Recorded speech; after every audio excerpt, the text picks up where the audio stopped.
Heydər Əliyev adını daşıyan nüfuzlu bir təhsil ocağının direktoru Sevinc Orzovanın adı ətrafında səngimək bilməyən qalmaqallar artıq yeni bir mərhələyə qədəm qoyub. Ortaya çıxan son iddialar və yayılan səs yazıları liseyin təhsil müəssisəsindən çox şəxsi biznes strukturuna çevrildiyini sübut edib. Təhsil media xəbər verir ki, əldə edilən səs yazılarından aydın olur ki, Sevinc Orzova müəllimlərə bütün 11-ci sinif şagirdlərinə yüksək qiymət yazmağı qəti şəkildə qadağan edib. Bu süni qiymət qatılığının arxasında duran məqsədi isə olduqca rəzildir. Yüksək qiymət almaq istəyən şagird və valideyn mütləq direktorun qəbuluna getməlidir. Təhsilin keyfiyyəti deyil, direktorun şəxsi maraqları şagirdlərin illərlə çəkdiyi zəhmətin taleyini həll edir. Liseydə daha bir qanunsuzluq mexanizmi davamiyyət üzərində qurulub. Direktorun sağ əli və qara kassası hesab olunan Firuzə Məmmədovanın koordinasiya etdiyi bu sistemdə dərsə gəlməmə faktiki olaraq rəsmi rüşvət tarifinə bağlanıb. Yuxarı sinif şagirdlərindən dərsə gəlməmək müqabilində 1500-2000 aziyyə məbləğində pul tələb olunur. Bu məbləği ödəyə bilməyənlər isə saxta ittihamlarla şərlənir, qiymətləri qəsdən kəsir və məktəbdən uzaqlaşdırılır. Bundan əlavə Sevinc Orzovanın qara kassası Firuzə xanımın səs yazısında qeyd olunur ki, məktəblinin dostu və polislər davamiyyəti yoxlanılır. Bütün 11-lərin davamiyyəti bərpa olunsun və problem yaratmasınlar. Təhsil media bildirir ki, qanunsuzluqlar bununla da bitmir. Sevinc Orzovun rəhbərliyi altında liseydə hər bir addım vergiyə cəlb olunub. Məktəbə qədər hazırlığa gələn uşaqların sayı dövlət orqanlarından gizlədilir. Müəllimlərin yanına hazırlığa gələn hər bir şagird üçün isə 15-20 manat arası pay yığılır. Uşaq birliyi rəhbəri Firuzə Məmmədovanın əli ilə həyata keçirilən bu yığım faktiki olaraq müəllimləri və valideynləri istismar etməkdir. Heydər Əliyev adlı lisey kimi strateji əhəmiyyətli bir müəssisənin bu cür çirkin iddialarla gündəmə gəlməsi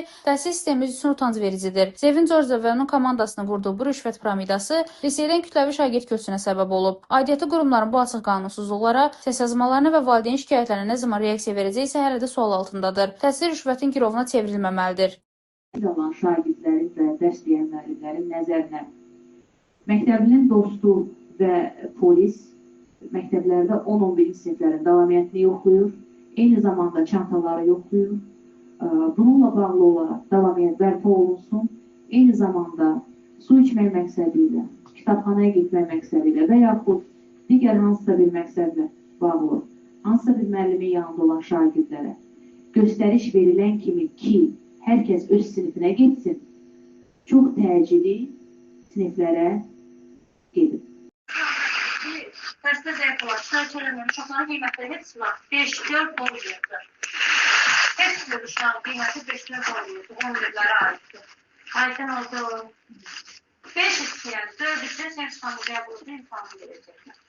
Vaxtindən deyil. Sən İstanbul qəbulunu tanışır. 5 istəyən, gəlin imkanı verəcək, imkanı verəcək.